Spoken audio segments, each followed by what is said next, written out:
Good morning, ladies and gentlemen. Thank you all for joining us today for our webinar on how banks can foster a culture of innovation. I'm grateful to the panelists for taking the time to share their views with us and Backbase for sponsoring this webinar. Now, when it comes to innovation, banks are often the punching bag, with a lot of pundits saying that they're dinosaurs, saying they're slow to innovate. And the reasons are always the same, right? Legacy systems, culture, or just plain complacence. But are these characterizations accurate, and what can banks do to foster a culture of innovation? Joining us today to discuss this topic, we have on top that Datuk Nora Manaf, who is the Chief Human Capital Officer for Maybank. Below Datuk Nora, we have Shailesh Grover, who is the Chief Digital and Innovation Officer for Hong Leong Bank. And below him, we have Riddhi Dutta, who is the Regional Head for ASEAN and South Asia at Backbase. And last but not least, we have Maymunah, who is the Managing Director for Wholesale Banking in Ambank Group. Now, we have a very good and diverse panel over here. One from HR, one from digital innovation, and one from wholesale banking. So it should be quite an interesting discussion today. Maybe we can start by addressing that statement that banks are slow to innovate, right? And maybe we can have Datuk Nora to comment on this first. Do you agree that banks are slow to innovate? Do you think that statement is true? Well, morning everybody. Assalamualaikum. I think my answer could be quite frustrating to you, Vincent. I would say it depends. It depends. Okay. Let me highlight on two things, and maybe I'll give the floor to the rest to contribute. But firstly, when I say depends, it's because we must understand where we are in time, right? Post the last economic crisis, 2008, I think there has been a lot of self-reflection within the banking fraternity, and with digitalization hitting us, non-traditional competitors and so forth. I think everybody's woken up. So I think that push is there. Okay. But the second point is you introduced me as HR. Yes, I represent a lot of the HR aspects, but I am a chartered accountant by training. I'm a chartered banker, and I've been in 4 other industries before joining banking. So the second response to your point would therefore come from that perspective. Even prior to the economic crisis that I highlighted.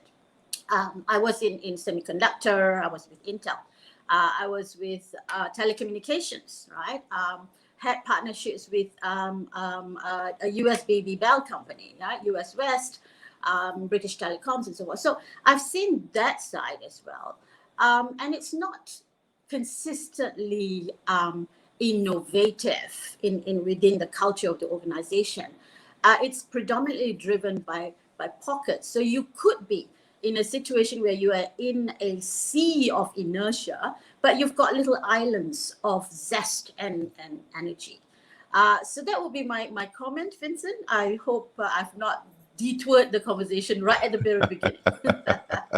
Well, I like that term, a little zest of innovation, right? Thanks for the comment. Let's move on to Shailesh, who's probably that big zest or little zest within his own bank. And you yourself, you are in the innovation department, right? So I hope I'm not putting you in a spot by asking, are banks innovative, or do you think banks are dinosaurs? To what Dato said, but it's a function. So slow and fast is a very relative term. It depends on how you look at it. And if I make a generic statement, yes, banks are slow.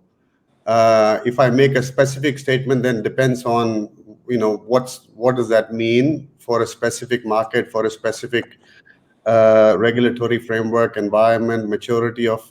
It's not just the bank, right? It's a whole ecosystem that makes you do certain things. So if I look at Hong Leong, Singapore, for example, I can do a lot of things that I cannot do here.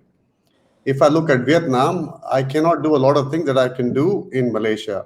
So it's a function of all those, just coming back to the home turf. But if I go back to my generic statement I made, the reason I say they're slow is purely because the rate of adoption amongst the customer base is far faster. And I'm not talking about banking per se. In theory, everybody that uses a smartphone, which generally I would argue is 100%, give or take, is digital. So the onus is up to us. How do we make sure we use what that technology offers and lends itself to being able to deliver the right experience, so it doesn't feel like, oh my God, now I have to learn banking on a mobile phone. If it's easy enough, it should come as second nature. If there is friction, it's a problem. Okay, thank you for that comment, Shailesh. Let's move on to Riddhi. And I hope I'm not putting you in trouble with your clients. Do you think banks are not innovative? No, I think I agree with what Shailesh started off saying, that it's a very relative term, and when we are saying banks are slow, which industry are we comparing it to? Are we comparing it relatively with e-commerce? Probably yes, banks are slow. But if we compare it with other industries, I think generally banking is at par. But the other thing that we also need to understand, that even within the industry, again, Shailesh spoke about Hong Leong Singapore versus Hong Leong Malaysia. I think the regulatory framework, the size of the bank, the customer base would also decide how so-called fast or slow you are in terms of your innovation. We have heard about, I think we have heard about McKinsey's two-speed IT architecture, right? And I'm not going to talk about technology here, but if you look at that two-speed IT architecture which McKinsey spoke about back in 2013 or 2014, very simple thing, right? You have your legacy systems at the bottom, and you have the new age, innovative digital systems at the top. Now, for way too long, the banks have been focusing on transformation of the legacy systems, which takes its own period of time. It's not going to happen overnight, at the cost of ignoring the top layer, which is the digital customer facing channels. Now, if you really start focusing on those customer facing channels, internal employee facing channels, probably your speed of innovation could be faster, while you let your legacy run in the slow pace that it is supposed to run, without really pushing it to sort of change overnight. So, just to summarize, I think the speed of innovation or the pace of innovation is a relative term, first of all. Second of all, within the industry itself, again, depending on the context of the bank, the regulatory framework, it will differ.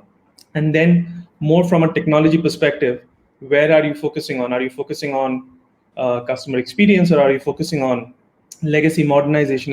Is also going to play a large factor in deciding how slow or fast you are in terms of innovation. Everybody sounds like Albert Einstein now. Everything's relative.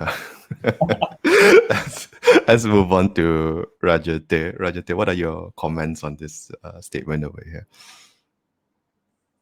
Well, historically, banks were actually, if I may say, the center of innovation. You remember the whole ATM machine? So we were that. We innovated and we did all the stuff. Today, when you ask, are we slow? That's because you're comparing us to the fintechs. You're comparing us to the other people who are introducing banking products in a different way. And they're able to do things differently. So that's why you're asking this question. Why are we not responding as quickly? So on that end, yes, I would say that not that we're slow to innovate. I don't think it's an innovation thing. I don't think it's a technology thing. A lot of banks, and I can speak about perhaps all my colleagues here, it is largely the shift in mindset also. And it's just the way we've been doing things. And today, banks in Malaysia in particular, if you look at our P&L, we're not that hungry, or we're not pushed to a corner where we feel that we need to innovate. We don't feel that anyone's really moved our cheese. So, okay, there are fintechs nibbling here and there, remittances, maybe some in the payment space here and there. But, they seem to provide a greater CX than we do. But there's no real one of these guys who can come in and step into the shoes of the big banks you have here at home, here in Malaysia at least, or anywhere in the world. So the frustration from someone like Vincent, who's a user, so his question is that why are you guys not, why is your mobile app not like, I don't know, one of those fancy kind of Grab stuff? Why is your mobile app still not like that? So we have the technology, we have the will to innovate, but that may not necessarily translate to the entire organization. And of course, the agility of our core banking system is another point that may hinder us from being able to, just produce new things every 2 weeks like these guys, right? I don't know about Shailesh, but I get a window maybe 2 to 3 times a year before my CIO allows me to go and tweak here and tweak there. So that's pretty much it. Yeah, thank you for that. So the theme that I'm kind of seeing emerging from the comments from all the speakers is that, one is all relative, and two is all about how to have that cultural shift, right? So maybe we'll try to address that first common theme that's brought up, the fact that it's relative. So obviously, a fintech startup would find it easier to come up with innovative ideas because by nature startups are disruptive, right? And often the mantra for startups is move fast and break things, and that might not work for banks because if you move fast and break things, it could be a bit problematic. So it does seem that the nature of banks being conservative, the nature of banks and financial services being risk averse seems to be counterintuitive against the whole idea of innovation. So how do banks kind of try to reconcile that? And maybe I can direct the question to the Chief Innovation Officer in the house. Shailesh, what is your thoughts on that? So I think, when you say disrupt or destroy, it's not, in my view, those are buzzwords that sell a magazine or, make you popular in a conference. It's not about that. It's about challenging the status quo, right? And it's very easy when you have nothing. You have no customers, you have nothing, you have a brilliant idea, and you have a whiteboard. It's very easy to come up with stuff, and it's very easy to build a prototype and then say, well, it'll be cool if we can. It's very hard, or it's a different challenge to do the same thing when you have a flight in the air and you're trying to replace the wings of the aircraft. You have passengers on the flight, and it's going at a certain speed. There is no parking it and then doing what you want to do. It's midair. So that's like the general comparison between someone, a startup which has seed funding versus a bank which has a whole lot of other things to deal with. So it's how do you then change the mindset of the people within the organization to be able to challenge the status quo, to be able to take calculated risks and do things differently, right? In some cases, it will cannibalize your steady stream of revenue. In other cases, it will create newer revenue streams. So you have to recognize all those things and then take it into account before you do anything. Is it possible? Yes, I've done that in a telco, which was a beast. I'm talking about the AT&T, the new AT&T. I've seen that and been part of the journey in Barclays. It's not easy. It's like turning an elephant to turn the other way. Because Barclays, for example, was a 325-year-old beast when I was there. To change that, to look the other way, it's going to take time. But it doesn't mean you can't. So, even in Hong Leong, right, we've been on a journey for a while. And when I joined in 2018, I'll give one example. We picked on one specific problem around credit cards. We said, to onboard a customer to get a credit card, it's actually quite an onerous journey because of this, because of that, because compliance says all the different people that have to that are there for a reason to keep you honest. You could argue on the other side, there's friction in the journey. But then we looked at it differently. We said, how do we treat our existing to bank customers or existing to card customers? It turned out that we treat them the same way, as if you're a brand new customer coming to get a Hong Leong credit card. So we deliberated, we got various people, audit, security, compliance, credit, all those guys in a room. And we said, let's try to challenge how we onboard an existing to card customer. So from filling 25 fields to going 20 clicks and somebody calling you and this and that, all then wet sign, we got it down to 3 clicks, no questions asked. The first click was you select the card. The second click was you basically confirm your email ID. And the third click was you saying, I want the card delivered to this address. That's it. And I will give you a digital card on the fly on the screen. So it is possible, but it's how you attack the problem, how you challenge practical historical beliefs that have been in place for a long time for the right reason. They served its purpose at a point in time when they were established. Things have evolved, tech has evolved, regulation has evolved. So now you need to account for all those things and say, what can I do different? So it's not about destroying or, I mean, those are okay terms to use for a conversation, but it's about challenging the status quo is my view. Well, I mean, as a magazine, that's a nice term to push in headlines, right?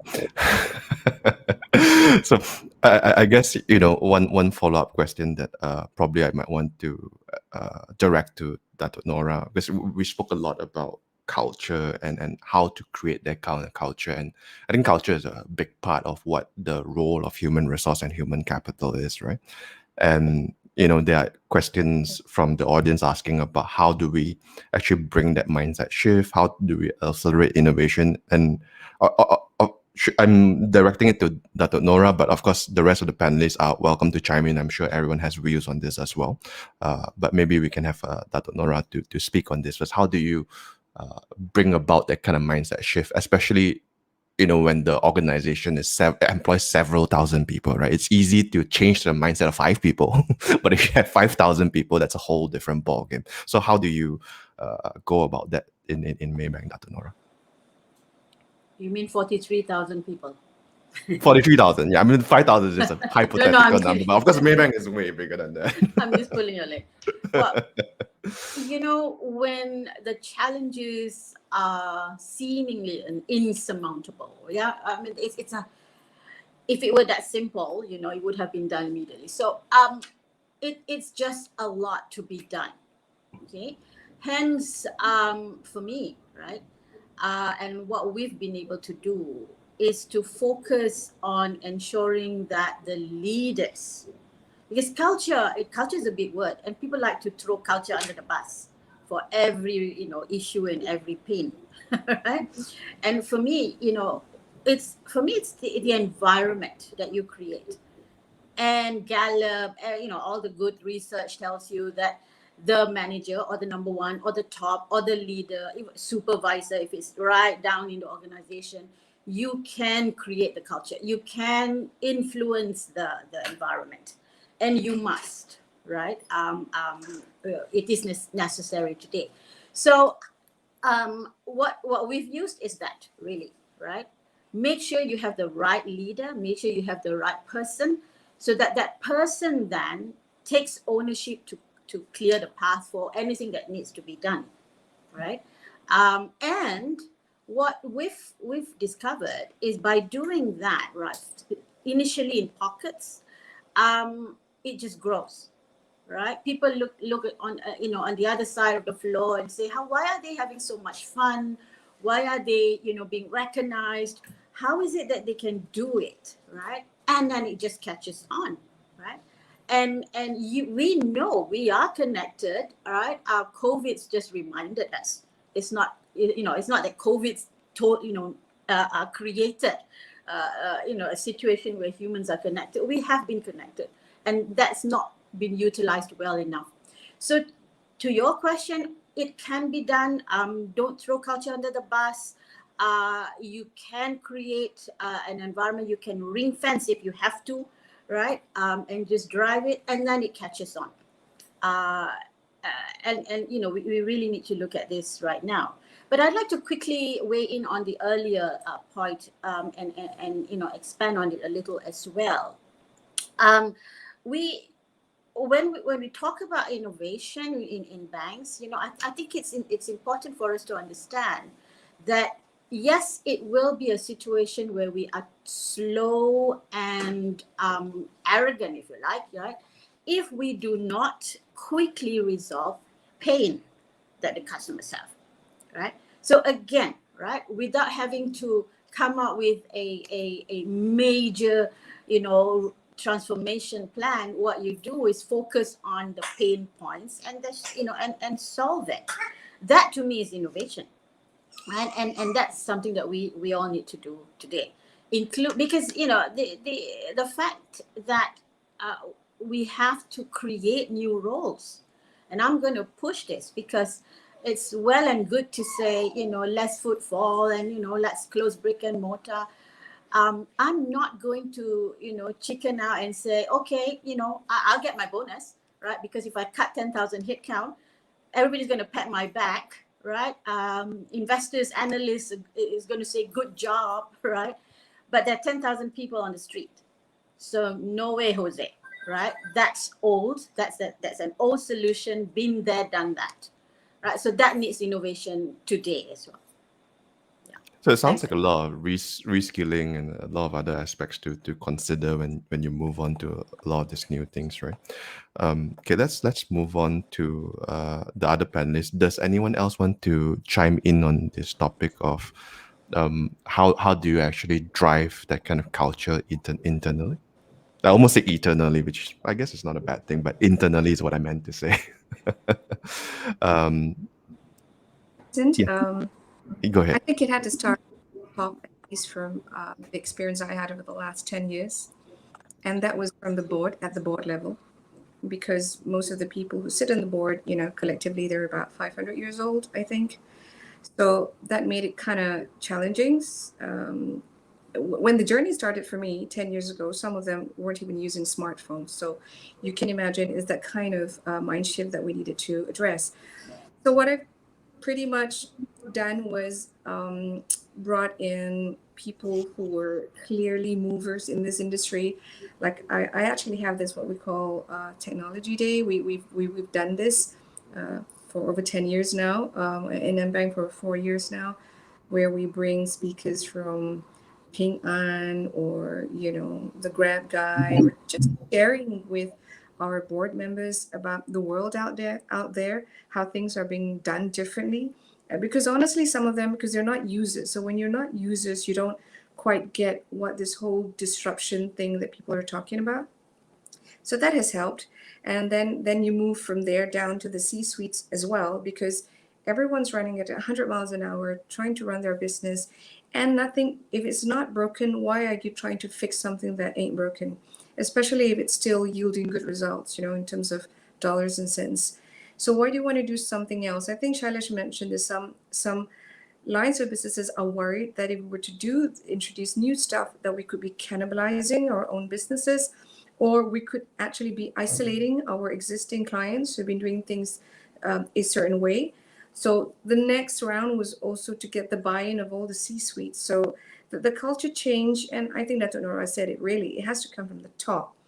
But the top may not be the one to lead the change if the top themselves are not quite aware of what change they need to lead.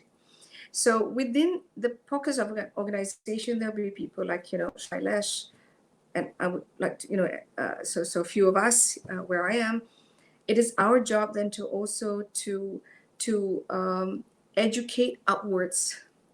So for me, the education is upwards. Okay, so maybe like for Maybank, half the battle is won because the CHCO is already like, look, I'm going to get in new, roles. That may not necessarily be the case for the rest of us, right? We may not have the foresight by people above my pay grade, for instance, to see why we should create these existing roles. We're already making this amount of money. Why do you want to create this whole bunch of other people to do what?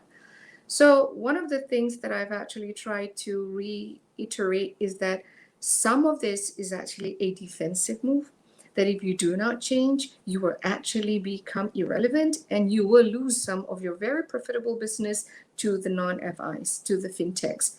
Case in point, remittances, payments, because the fintechs do not really want to do mortgage, nor do they want to do HP. Those are the less profitable business, very capital intensive. They don't want. You know what, you banks, you can keep those. They want the capital light business where profitability is higher. So a lot of what we do today, is hygiene. We have to do it because otherwise you just wake up one day and you would have lost this. All of us, Maybank, Leong, Ambank, and all the rest. If you look at your inventory of retail customers, they don't reflect the population demographics. They don't. So we have 65% of millennials, but not all millennials are banking. They're putting money in their wallets. They're doing things outside. The younger they are, the Gen Z, they may not necessarily ever really use a bank. And I can say that, my daughters don't really, they don't bank with high street banks in the UK. They bank with the Monzos of the world. So some of it is a defensive move, at least particularly on the retail side. So it's a little bit the change in mindset, a bit of putting the fear in God, and that's how you get upwards to buy. You need the buy-in from upwards because you need them to give you money, and you need them to give blessings for you to make changes within the organization. Once at the top is bought in, and then it flows down. I mean, a bank is not a democratic institution. There's no democracy. So if the decision comes from the apex, it will flow down. A lot of very salient points there, and I'm sure both Shailesh and Riddhi has something to add. But before we go there, I just wanted to quickly follow up on one comment, right? So I think earlier you mentioned that one of the reasons why banks don't innovate is because, nobody's really moving their cheese, but like you brought up examples of Monzo, and as we know, Bank Negara is closing the deadline for the digital bank just this month. And we hear from our friends RHB and Axiata, who's going to be making an announcement after this session about their possible consortium. So somebody is coming in to move the cheese, right? So do you think that's the case? Or do you think banks are still safe, like the cheese is still there? If I may say, I still think not every part of the business would be easily shaken by those new, the flurry of the cheese movers.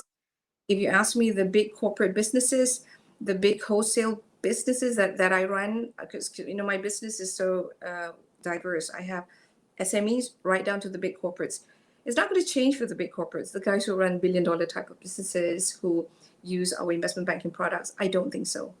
But if you're talking about the middle market, SMEs down to retail, I think that is where that the real danger of you losing that space to these guys, because they do things on the cheap, they do things quickly, and these digital banks generally around the world, their focus is CX, is all about CX, whereas we banks have always created products first and then we sell them. They don't. They create an experience. So that is the real distinction, which I think retail, smaller SMEs would appreciate.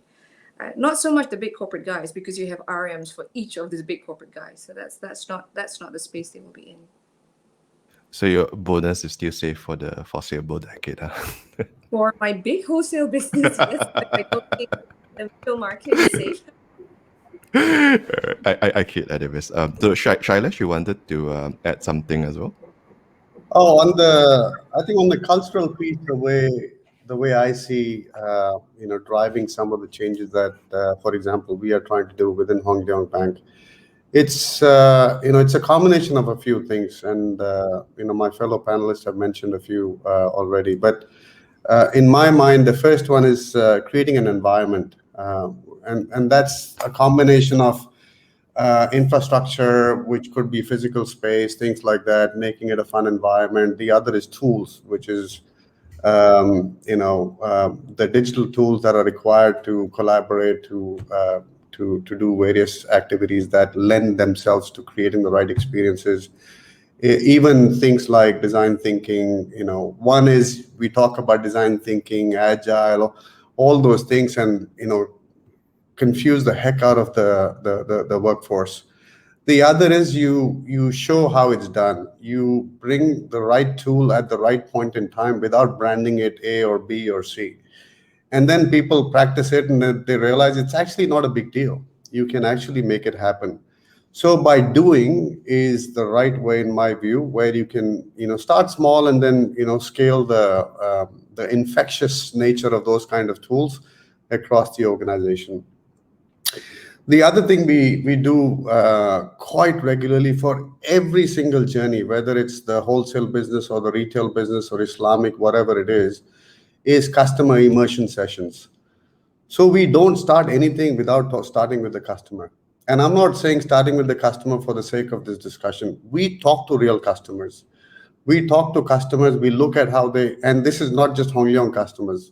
This is prospects who may be Maybank customers, Ambank, anybody that could be a potential customer, just to get a sense of what the day in the life of, how would they interact with, an idea we have, how would they react to an experience that we created before we roll it out and put it in real production environments, right? So there are multiple iterations that we do before, and it sometimes takes longer than we want, but it's worth the time spent, because when we do go live, we've started to ask ourselves less and less, why are people not using it? Earlier it was we launch it and then we say, oh my God, it was a great idea. Why is it not being used? So it's getting lesser and lesser. We still have ways to go. The third one we do is exposing staff to the external world, which happens in various ways. Whether you call it hackathon, Launchpad, the accelerator that we have, Datathon, or it's to create a mindset change of the art of the possible. We don't expect everybody to become tech geeks and hackers, and not that, but it's to expose them to, well, these kids are sitting in their bedrooms and creating stuff which we've been talking about for dog years. Granted, it's a prototype, but it's better than what most of the, some of them might have done internally, but create PowerPoint decks which look fancy. So that also changes or makes them believe things differently. And the last one is empowerment, right? But all these things require buy-in. I think one of the panelists mentioned that. And then how do you make sure that it becomes infectious and it becomes a sought-after thing? So we pick one thing that has done well, and we amplify the celebrations across the patch. So people, see that, okay, there is not just buy-in and the tone from the top, but there is an actual recognition when things actually go. It could be a failure, and failure is a negative term, but it's an experiment. We had a hypothesis, we spent some money, we built a prototype, it didn't go so well. That's okay. What are the learnings? How can we apply some of those learnings on the next thing? We need to celebrate those too. Because if we do those kind of things, then that actually sends the right message top to bottom and sideways, to say that the organization is serious. It's not just a flavor of the month or the year. It is actually something they believe in, and they put the money where the mouth is. Thank you, Shailesh. And before I move on to Riddhi, just to quickly follow up on the initiatives you were doing, right? Because you're saying like, oh, these kids are building really interesting things out there, and it's taking you dog years to even try some of these things. So I one of the vehicles that I've seen you guys do is through your Launchpad, right? So what are some measurable outcomes that you've seen in Hong Leong Bank in terms of its contribution to your own innovation within the bank from that initiative? So we've got about 20 startups that have come over the years from the Launchpad that are currently actively working with us. And in some instances, about half of them have their products integrated with ours and delivering services to our customers. Some on the individual customer space and others on wholesale. So there are real time, but we don't start like that. We don't say, if you don't have this outcome, we will cannibalize the Launchpad program. That's not the thing, because in some case we don't know what we might get. So you can't do it as a traditional. You need to have a business plan, then you need to do this. Then only then you will get the change to go wrong. In some instances, it's a leap of faith. In other instances, there's a calculated risk we take. But if you really ask about there are about 20 odd startups that have been identified from the Launchpad programs over the years that we currently actively working with. All right. Thank you for clarifying that. So let's move on to Riddhi. Riddhi, I'm sure you have some comments uh, uh, about the earlier question, which was quite some time back after quite a few answers. Basically talking about how to create innovation culture within banks, right? What if you observe with your clients? Several other teams that came up as well, talking about whether or not banks are at risk with cheese movers, as Rajate would put it, right? Or Richard in the group here saying, has the asteroid landed yet? Can banks evolve in time? So there are several themes that I think would be interesting for you to address. Really, you have the floor. Please feel free. Go ahead. Thanks.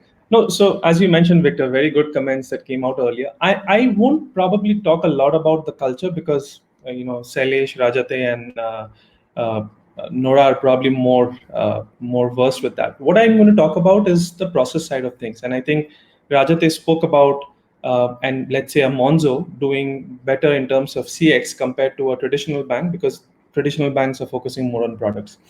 And I'm just going to give one example of a bank in Asia without naming them. When we were talking to them sometime last year, they were saying, on the consumer lending journey, for example, we have a fully digital process and we don't need to do anything. So we are fine with that. But we wanted to ask them a few more questions and we wanted to sort of deconstruct the entire consumer lending journey, starting from the digital channels, going down to the branch, the contact center, as well as the back office. And when we started doing that, we realized, and I'll give you a few data points, and might be interesting. We realized that on an average per branch, in 1 year, there are 4,500 visits that customers are still doing, where they are going in and saying, "Hey, I want to submit this document, which needs to be uploaded into your system," despite the bank saying, "I have a digital system for consumer lending." There are 13,200 calls that the contact center is getting per year just to check on the status of where is my loan application, right? And then there are, I think, around 2,400 or 2,500 odd tasks that one contact center employee is getting every year, where they just have to take the documents and convert them into PDFs before they are uploaded. Very, very tactical and minor things, and very, these numbers might not make a lot of sense. But when we took all these numbers and we started putting up the cost per request or the cost per this visit. So for this bank, I think they were looking at from a contact center perspective $2 or $3 per request. From a back office perspective, a slightly higher number per request, and it all added up. And finally, what we saw is that from one journey, despite the bank claiming that we have a digital process for it, a journey like consumer lending, the bank was looking at a saving of at least $100,000 per year just for one journey by improving in terms of the process that they have. And then you start stacking up all the different journeys that we're talking about. I think Shailesh was talking about credit card journey as one of them, right? And finally, we presented a business case to the bank which says that, hey, if you're really looking at a true digital offering, which is front to back, not just related to what the customers are doing, but automated all the way down to your back office, your contact center, you're probably looking at a saving of around $3 to $4 million over a 5-year period. That's not the point here. The point that I'm trying to make here is banks, obviously, when they're starting on a digital journey, when they're starting on trying to compete with the fintechs, culture is important, but relooking at your processes are very important. Quite often we hear banks coming to us and saying, "Hey, I want a new mobile app." Okay, what do you want? I want ASIS to be replaced with another ASIS in a different shape and form. That's not what you do in digital. I mean, if you try to do that, you'll spend a few $1,000,000, but I think Shailesh was talking about it, right? When you go back to your customers, you look at your feedback, it's still pretty much the same. You have not really innovated. So if you are willing to sort of relook at your processes all the way front to back, and let partners like us come in and start questioning you. And there are banks who are more open to it, saying, "Please question us. We are happy to relook at our processes." And then there are banks who are saying, "No, we know it all." I think that's a very important cultural shift that needs to happen. That yes, you know a lot, but then there are others who are probably doing things better than you. Can you learn from them? We, as somebody who's working with so many different types of banks, starting from small credit unions in the US to large banks in Europe and Asia, we are getting exposed to a lot of these nuances, trying to bring them to our prospects and customers. So along with culture, if you tie in the process bit, I think then that is where it becomes really, really tangible when you're talking about a true innovation. That's all I just wanted to add, Vincent. Thank you, Riddhi. And I think one thing that I really do enjoy about this panel is that everybody's coming from a different perspective. You have someone from the tech perspective, someone talking about culture, someone talking about more tactical things. So it really gives us a very whole view of how we can approach this subject, right? And I think at the core of every bank or at any organization is really looking at talent. And with a lot of these startups now kind of attracting the tech minds, the financial minds with attractive packages, cool offices, which may not be as relevant this year. But I guess how do banks work on attracting talent? And I probably would like to direct that question to Datuk Nora, who's in the human capital team, right? So how does Maybank go about attracting the right talent? Number one. And number two, when they do get on board, of course, how do you design your compensation and benefits package for them to stay and to design it in such a way to encourage them to take risks, be more innovative and whatnot? Dr. Nora, you have the floor. Well, thanks, Vincent. I think it's not rocket science. It's doing what we already know. The problem with humans is we know, but we don't do, right? Knowing doesn't mean doing.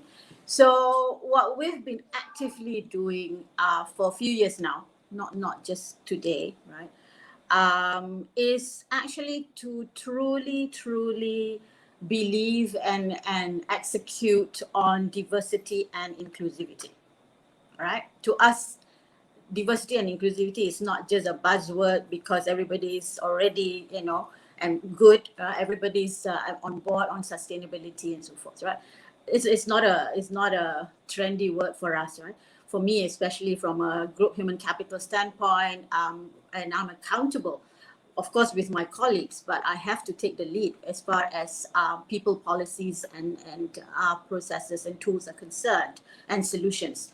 So we have been allowing diversity in all aspects, whether it is preference in terms of how you work, where you work, right through to the hours that you want to put in or not, okay? And then, of course, right, a package is negotiated based on that. So, for example, we've got, even before COVID, right, we've already got about close to 20% of our population on flex work arrangements. And when you're on flex work arrangements, to your question on comp, of course, your packages are also flexed, right? And then post-COVID, right, November last year, November 2020, we officially rolled out our work from home population, and they categorize mobile. We've got now over 3,000 who's officially already permanently work from home as their mobile workforce. No change in that package though. Okay. So the short answer is we truly include, so inclusivity, right? So that we do not lose the talents that we want. It is a lesson, of course. We always knew that. I don't want to sound arrogant, but I've always been a supporter of this, because back in 2005, when I was based in London, I had work from home arrangements. So work from home is something very normal to me, right? Whilst the majority are afraid and suspicious of it, right? So, we've been able to. So the silver lining of COVID-19, as I think most people would recognize, is the acceleration, right, of digitalization and digitalized behavior, if you like. And it has really helped us be able to truly push forward our flexible workforce and our flex comp, right? If I may, right, I also want to also highlight the fact that many of what we talk about, and the challenges in organizations is actually the product or byproduct of management tools and processes, right? And policies, principles, mindsets, right? Behind the policies that that we've known have been outdated for at least 3 decades now, right? But knowing again doesn't mean doing, right? So, you know, the fact that we talk about cannibalization, for example, right? If you link it back, right, it's because of silo mentality, or right? Silo mentality is a byproduct of org structures, which we know causes a lot of issues, right? From productivity issues to again silo mentalities, right? But also the balanced scorecard or the KPIs that are also outdated, or at least needs to be repackaged, okay? Because cannibalization is also talked about because of KPIs, right? Because I trade off with Shailesh, or maybe I know, trade off is when it's willing, right? When I'm unwilling, then you call it cannibalize, right? when Shailesh's business, and yet we're in the same organization, right? But we use the word cannibalization because moving the traffic from me to Shailesh, what the heck, right? It actually benefits the organization. So my point is, relook, you know, what we are using, because those are the root causes. Okay. And finally, before I leave the floor, if you like, I just want to make sure that people understand, right? Because you mentioned the digital licenses and so forth. We are already a digital bank, Maybank, right? We've got what, 56 million traffic on our digital banking platform on a monthly basis, and that's about 2 million per day, right? And 7.5 million of our customers are on our digital banking platform, right? So, you know, we are definitely, right, not as you know, I worry when you say, you know, if nobody's moved our cheese. Definitely, I'm not one of those. So please count me out. Okay.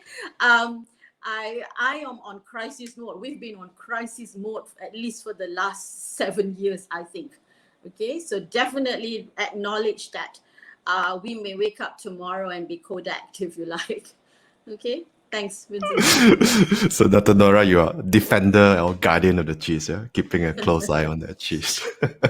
I think you brought up some good points, right? So from designing the management tools to make sure everything is aligned, to designing the common band and the packages to match the new workforce of the day, right? Because it's not like those days where the key thing is just a high package and a nice corner office. Everybody's got different priorities, and having that kind of arrangement could appeal to a wider audience of talent. Now, of course, this is,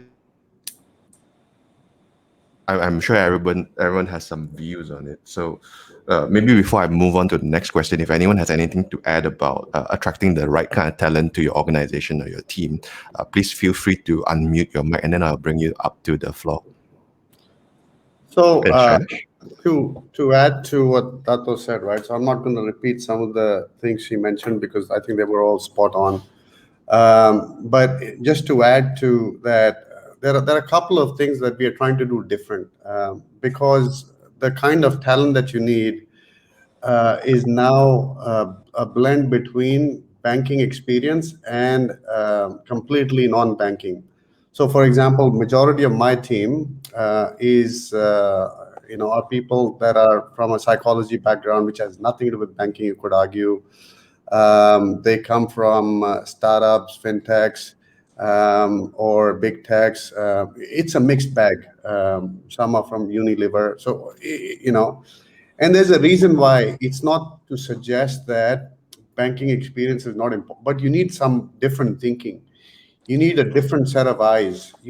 Because otherwise we just keep doing the same thing differently. And that's not good enough, right? So having said that, the challenge that we now face is banks are not a sexy place for this type of people to come in. If you talk about designers, if you talk about experience, they don't want to work for a bank because banks have, a perception of, what everything that we said, during the discussion today. They are slow. There's a perception of that. Doesn't mean everybody is like that. But that gives you the added challenge. Now, how do you attract, given the constraints, given the perception, given whatever else that comes in the way of you getting the right talent? And I say right with a grain of salt, getting the talent to come to Hong Leong Bank or any bank for that matter. So, we also had to change how we started engaging some of these guys. So once they come in, then we know that they will see and they will believe and they will be okay. All right. Now, and not everybody will last, because you need an element of perseverance and patience to write it out, at least for the first 6 months in a bank, if you don't understand the banking culture, right? And it's not that people are intentionally saying you cannot, but you could assume that there are more people paid in the bank to tell you why you cannot do stuff, as opposed to how you can make it happen, right? So, and there are plenty of day to day. I deal with a lot of people that will come and tell me cannot do because there's an audit finding, cannot do this because there's a compliance requirement. And the moment I pick up the phone and call the chief audit guy, he goes, the finding is something else. You don't need to do this. But there's a habit of being overly cautious. So how do you change that to retain who is already in the door as talent? That's one. Second is, how do you make sure that you attract the newer ones, which was the specific question. So we started to do a couple of years ago, we actually did the hackathon to do a couple of things. One, to expose staff to external ways of doing things or newer ways of. The other was it was a brilliant place to identify talent. Because normally we would go through competency, which is classic in every corporation, right? You have competencies, you have this, you have a job spec, You go through the process and then you say, sorry, or okay, great, you've qualified. But when the guy or the person comes in, you find out that the thought process is different, cannot thrive in an environment that we have. All those things then you uncover in the first 3 months. But if you're observing somebody that's in a stressful 24 hours trying to create something to address a problem, to win an, that already tells you a lot about the person, about the person's personality, about the person's temperament, about the person's ability to deal with ambiguity, and the fact that he's trying to solve a bank problem. So we looked at those kind of things. We also have other programs, which I'm sure others have too, which is the Management Associate Program, Graduate Trainee Program. All those are to get young talent and to take them along the journey and groom them to be successful leaders in the near future. But those are some of the things. There's internship, a whole bunch of other things that we do. I'm sure. And I guess, your approach of using your Launchpad as a way to identify talent is not a bad one, right? Because sometimes in interviews, we humans, we have our biases, right? It's like, oh, okay, you like this football club, I like this football club, we are best friends now. You feel more inclined to want this person on your team. Yeah. And I guess the best show of characters after 5 Red Bulls and 6 pizzas and 24 hours of no sleep, that's when true human nature comes out, right? All right. Yeah, so that's thank you for sharing some of your initiatives. Now, before I move on, Riddhi, Rajate, do you guys want to comment on the topic of talent, or shall we move along to the next one? No? Okay, good. So one theme that also has emerged from our conversation is innovation from the top, how to get the buy-in from the top management. And it is a challenge sometimes. Like, particularly one example that Rajat had brought up is that they don't really have exposure to these kind of things, right? And you sometimes have to bring in some of these external parties like Grab, Ping An to kind of share with them. And in a way, these people don't really interact with the banks that the same way that common folks do, right? Because these are high net worth individuals and the services they receive is drastically different. So my question is, how can innovators within a bank push for buy-in from the top management, particularly in an organization who may be a bit more conservative? Now, I open this to the floor. Whoever would like to go first, feel free to unmute your mic, and I'll bring you up on stage. Rajita, yes, go ahead. Well, just to kind of repeat myself, I did say that my approach to the decision makers, which largely would be one is a defensive move, and the defensive move. The defensive move tagline is a little bit of putting fear a little bit in the minds of the shareholders and stakeholders, and also showing them bits and pieces of successes. So what we've done is that, you can't go and quite ask the guy to spend the amount of money that's being unspent on IT. I don't know, $5 billion or something like that, right? So what we do is, because we have internal sandboxes, we have pilot programs, and like Shailesh was saying, customer immersion programs. So bite sizes, and then you show them the results of these bite size projects. And I give you a very good example, at least with Ambank, when I wanted to push for the open banking. We spoke about this. It was a real huge concern by a lot of people who probably didn't quite understand that. They thought that once you expose your APIs means that you're trading on confidentiality, trading on all those things that they worry about. So like I said, bite sizes. So we had a very good first customer, and we had proven that within that ambit of permissibility, what Bank Negara allows us to do. And again, on this point, Bank Negara actually has got guidelines with regards to APIs. It's not that you cannot share them. You can within what is allowed. And I actually quite like it. It's not so prescriptive. So we did it. So what we did with our very first pilot customer, Rakuten, in my view, is really one of those milestones that really broke the mold of people's worry and people's thinking, right? So our offer, when we first exposed our APIs to Rakuten, and to this day we are still the only bank that's actually openly sharing our APIs, was for KYC purposes. And that was something that Bank Negara liked, right? Because you're validating all these perhaps gray areas of KYC. And of course, the next stage was to expose APIs for payments. So we now have payment APIs. What I could show my board was that the resultant from a P&L perspective of doing that. And they were like, oh, really? Wow, that's quite a acquisition, because Rakuten was never my customer, zero interaction, zero business.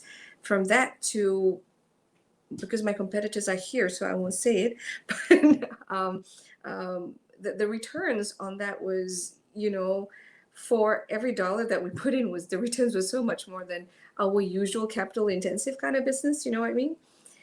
And with that, I got then the next blessing to go ahead and do payment APIs. And then the next blessing to do this, like I said, now we are the sole settlement bank for PayNet for all TPAs.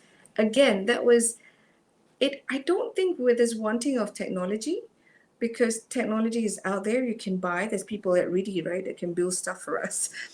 So I don't think it's technology. It is really this, the need to kind of push them and say this is safe, because at the end of the day, the business of the bank is about trust. The moment we break that, there is no coming back. So that is where a lot of people need to kind of appreciate that sometimes we're slow, not because we choose to be slow, but because we're just so careful, because we cannot rebuild trust once it's broken, right? So those are one of the ways of doing that. Anybody in the audience is thinking about it, you build your own internal sandboxes, you do pilot projects, so that if you fail, like Shailesh said, you fail fast, and you're not dragging the whole institution with you, and it's not a whole lot of money that goes with it. For banks, you make billions of bucks, losing 1 million or 2 is not going to hurt you, right? But if you don't do it and you don't test these things, it could hurt you more, which is what we're telling our board members. So out of 10 things that you try, maybe 1 or 2 things can work, but the things that can work will garner you greater returns. Thank you for that, Rajat. Yeah. And I think that the key here is doing it in bite size and getting them hooked, right? So that's a good approach to look at. Riddhi, would you like to comment? Because I feel like your entire sales team's whole job is to get buy-in, right? So how do you get buy-ins from some of these banks? So the way we normally approach this is, it's very important to have or identify your champion within the bank. People who share the same sort of vision that you're trying to sell, and it's very important to identify those people upfront. And it is those people who can really push this internally. But again, I think there are different ways and means of trying to push this. One is, as Rajata mentioned, you actually show results. You start off. She took the Rakuten example. It's a very interesting one that she spoke about, right? You start off with one, let's say one API. You show the results coming in from there, and then let's go to the other one, which is a larger one around payments. So that is one way. The other way is where these champions really help you or enable you and put you in front of the larger stakeholders and say, listen, I am convinced, but I need you guys to come in and convince the rest of the guys that this is what is in the greater good for the bank. And that is what happens more and more where we are involved as technology vendors, where we have our champions, we have our people who are convinced about the story, the platform story that we sell. But then when it comes to convincing the larger board or the larger stakeholders, they put us in front of them and sort of do a joint sort of pitch, so that it's a pitch coming from the champion and it is backed by somebody who is going to deliver it for them. But there's one thing which I wanted to say, and this is bang on, despite me representing a technology company. I always believe that technology is always an enabler. Technology can never be the reason why you want to change things. It's if you go back to the example that I spoke about earlier, it's the process and the culture, which really needs to be redefined, not defined, but redefined. And technology will always supplement it, and that's where people like us come in to supplement or complement those processes. But yeah, there are different ways and means of how you can really push this through. But from an outsider perspective, we normally, that identification of the champion, and I think in people like Shailesh or Rajate or Dutta, Nora, these are true champions because these are people who know what it's required. And we make people like these as our faces when we are trying to push this through internally within a bank. All right. Thank you for sharing your views. Before we move on to some final thoughts, Shailesh, Datuk, Nora, would you guys like to comment on getting buy-in from the top? Okay, so Shailesh? Yes, go ahead. me make a quick comment. Sure. At least in Hong Leong, I don't have to worry about that because if you think I'm aggressive, Dominic Fuda is even more. So that actually helps a lot because I know at all times that I've got the air cover if I need it. Luckily, I've never had to use that as a trump card because, like I said, he's been more aggressive even before I joined. But then one is you get the push from the top. And that's not the only thing you need. Because how do you make sure you mobilize whatever needs to happen on the ground level? Just having the message from the top is not going to get you much far. So you need to have a combination of, well, yes, you've got the buy-in, you've got the air cover, but then you need to have everything else that we've been talking about in the last 60 minutes on what are the different elements, whether it's environment, whether it's infrastructure, whether it's tools, whether it's various programs, whether it's showing people how it can be done, whether it's getting people exposed. All those things need to work as Lego blocks to get you to a stage which aligns with whatever the top-down message was. Otherwise, it will not work. And the same thing, I talked about the credit card as an example. There are a dime a dozen other examples that I can cite, but it's not about. We did the same thing in Backbase. We started what we called at that time ICE, which was the entity we founded. It was called Innovation and Customer Experience. And trust me, it was a pain. But it was a cool place to be. And we were all looked at. So the other thing to keep note of is you cannot have a culture of innovation if you create an island outside the mainland. It will never work. you become the enemy very quickly if you don't work with the rest because the intent is not to build dependency on this little island. The intent of, and I keep telling my guys every time I talk to them, and some of them are probably listening right now as well. The intent is not to create a dependency on my team. The intent is of this team to change and show people and take them on a journey and make sure all of us are out of our jobs. So it's a sustainable culture that we create so we can do other things. And that's very, very critical.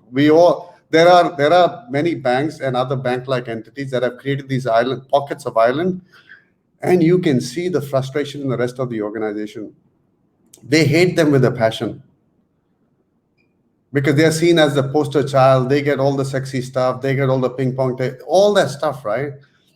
But they seem like they are privileged, which is not the intent. So how do you make sure that all the bits work right? Only then you can actually see the right change in the organization. I think those are some great points, right? And as particularly with the poster child and hating with a passion, I think a lot of times, not naming banks, but we've interacted with some foreign banks, and the chief innovation officer is not exactly everyone's favorite because he's getting all the media attention. Other people are doing the work, but Yeah, that's a very good point. So before we move on to final thoughts, Datuk Nora, do you have anything to add to this topic?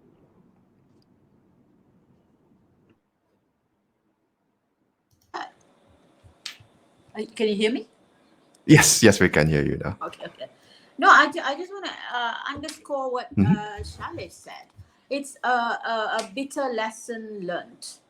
Also for some of our leaders, okay, who were adamant about the rest of you just focus on BAU. Let the sexy stuff be taken care of by this group of sexy people. Very quickly, the people we hired, who were perfect, they were wonderful. They were the right talents. I noticed Shailesh giving a smile when you talk about right, and I'm totally with you. Okay, but after a year, they all left. Yeah, because it's really, really hard to try to create something outside and then try to bring it into mainstream. And I've never been a fan of that because we were twice burnt, because many years ago, we also had within our tech unit, right, the keeping the lights on group and then the sexy group, right? That was a surefire recipe for war, if you like, right? So yes, that is a very, very important lesson. I think that others should not have to go through, start from that. I think the other aspect that I wanted to also underscore, or rather highlight is I'm also in the same place with Shailesh, where the demand from the top is good, and so that there isn't that need to sell so much, yeah, upwards. And the other one underscore is, yes, when I talked about ring fencing just now, it is about that. It's not just the leader at the top trying to direct and do things from the top. You would actually have to go down to the ground. Because, like I said, the clearing of the path, that's what I meant by clearing of the path. You have to be down there to be there and remove the obstacles. And with that, the confidence of the people around is built. And only then can you move on and try to tackle other islands. And when I talked about the islands just now, I'm talking about islands within the mainstream rather than outside the mainstream. Yeah. Thanks, Vincent. So the zest has to be within the same alignment as well. So other than that, Dr. Nora, do you have any other final thoughts or final advice that you want to share with our audience before we leave for the day? Well, I suppose the only thing is to repeat my earlier point about This is the time for rebuilding better. And again, it's not just a trendy phrase. Okay, please don't let the crisis go to waste. We now have not just ourselves who's supposed to be more digital in our behaviors and in our expectations, but it's our ecosystem is too. So whatever premise we had pre-COVID, it's no longer holds true. So if we are still using that, then we've not progressed as well. And this is important because it's for the benefit of a sustainable future for everybody, for society, for the ecosystem. And that includes looking for new models of operating. And with that comes the new tasks and the new roles that we've talked about that humans are supposed to have with everything digitalized, and everything we should automate, right? But that does not mean it's at the expense of the livelihoods of people. It will look different, and so be more open to the new solutions. And these are things that, for me, leaders, we need to think about this on a daily basis and look for solutions on a daily basis. Thank you, Dr. Nora. So I think another thing to add to the final thoughts for the rest of the panelists is that Dr. Nora spoke a little bit about the lessons learned from failure, right? And a lot of times we say whenever we innovate, we need to learn from our failures. And I think it would be interesting to hear from the panelists their final thoughts and some of the failures that they've learned from in the past that contributed to the whole innovation journey. Maybe we can go with Rajate, then Riddhi, and then Shailesh finally for the closing thought. Rajate, your views? I think for me, initially was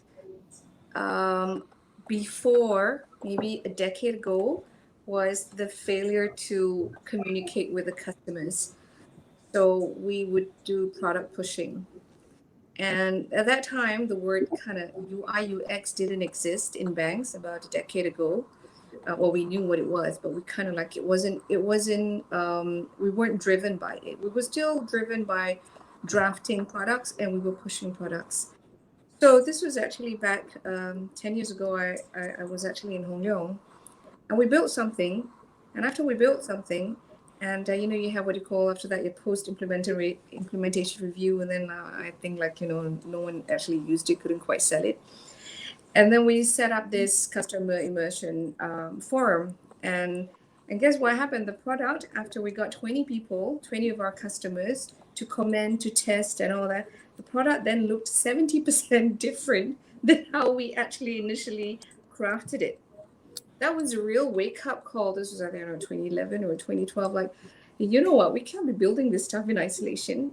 And we really have to think like these other guys, this whole customer journey thing. We talk, most banks do this, okay? Many years ago, they would say, yeah, we think about customer first. But honestly, we don't really talk with the customers. We don't build something that they want.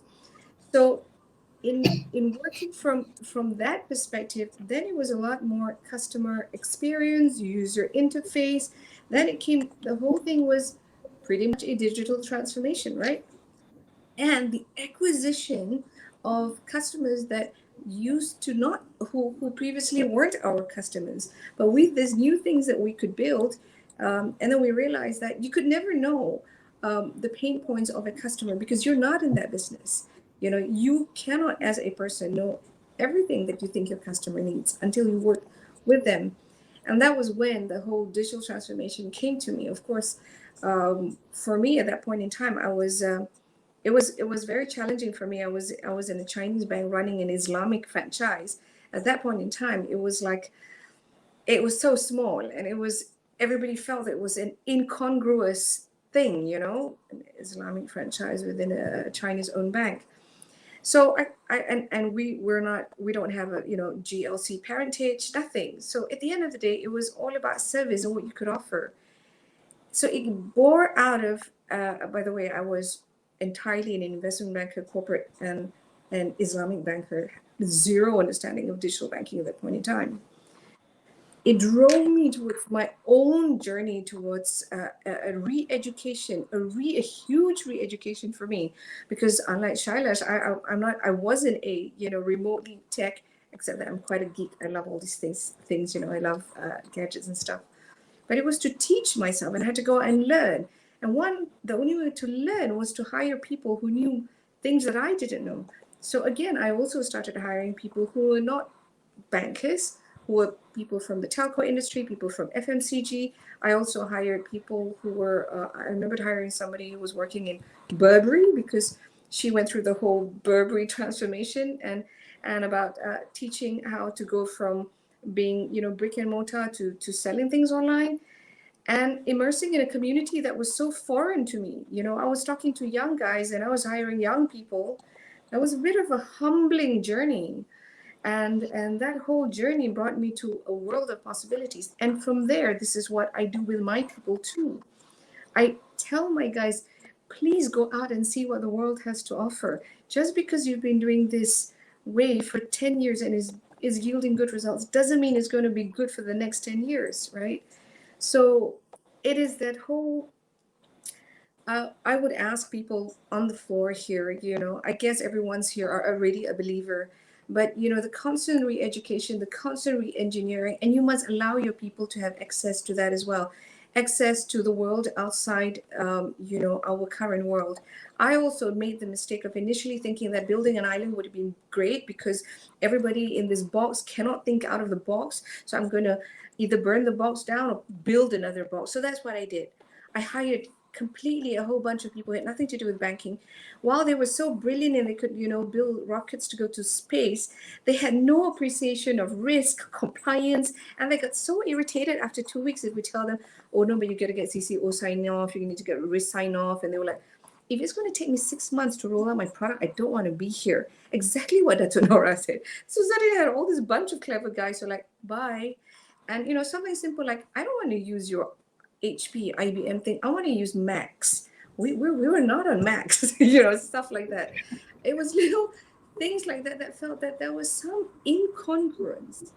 So that was a painful lesson for me. So what I've since done was I brought these guys, people, the psychologists, the FMCG guys, to work within my team, within my whole product sales team, so that there is some appreciation from the old guys, how these guys think, and how these guys can also appreciate the trust business that we can never compromise on. I think it's yielding results. It's getting there. At least, I'm seeing that we have new customers that we never used to have.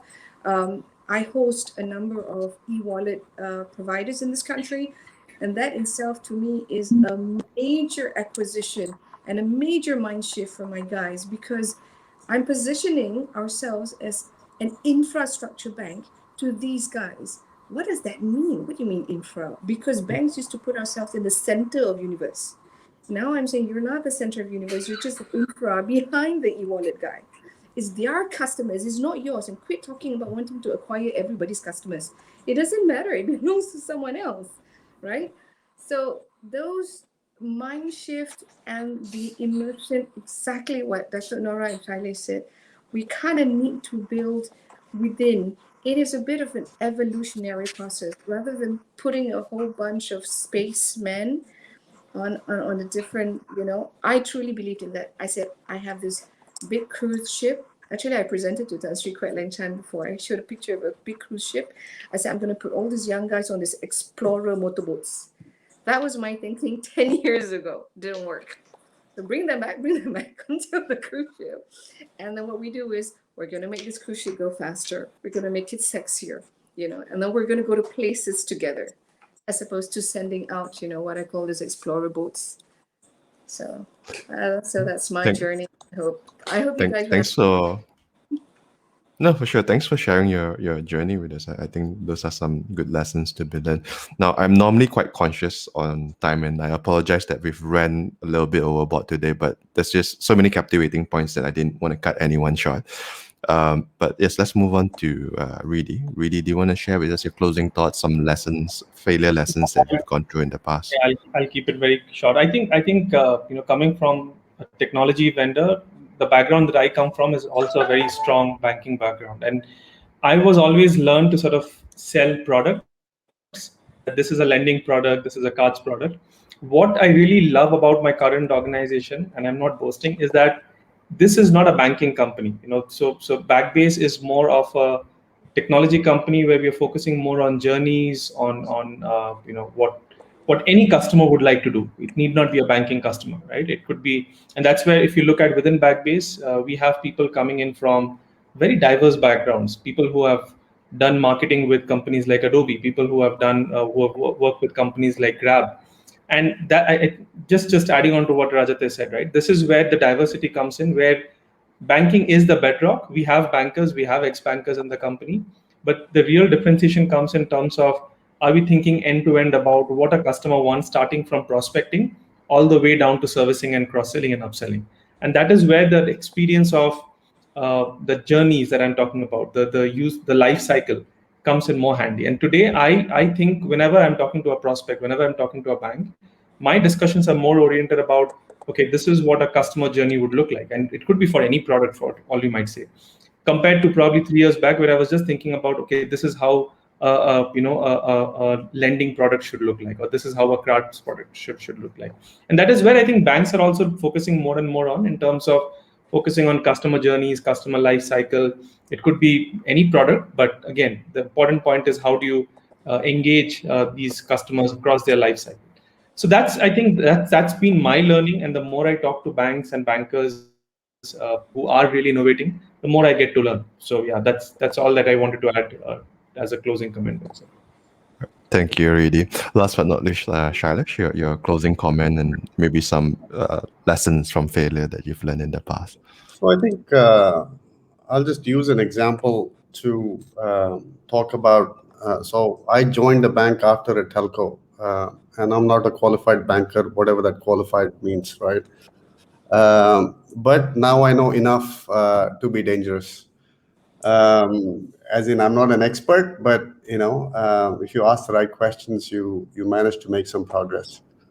But from my observation, again, this is not just one bank, but generally, during my consulting days, during my Barclays days, and even now, despite everything we've talked about, there are still a lot of the product teams that will focus on the product, because by definition they're called the product team. And I think that's an opportunity. And let me use an example to highlight the actual point. So if I take mortgage as an example, right? The customer doesn't care about a mortgage. The bank cares about a mortgage. The customer cares about getting the keys to their dream home as quickly as they can. The fact that they have to go through the pain of this and that, and every time you cross one stage of the journey, you discover, by the way, you have to do something else. By the way, you have to engage a lawyer. By the way, so there is no clarity of, in simple customer terms, what should I be doing if I need to get if I need to buy an apartment, if I need to buy a home, whatever, right? My objective is different. My objective is to get that, that little apartment on level so and so, blah, blah, blah, because I love the house. My family would love it. We'll have a great life. That's my life moment. But as far as the bank is concerned, it doesn't matter which bank, a progressive bank, a innovative, it doesn't matter. It's all the same. They will be what they are measured on. And I think one of my panelists talked about KPIs and things. They are measured on how many mortgages you signed this month. Unfortunately, that's the measure. Right? And for the right reason. You've got to make money to pay the bill. All that stuff is fine. But it's how you do it and how you deliver the experience. Once you sign up for the mortgage, the only time I will call you is when you miss your payment. How terrible an experience is that?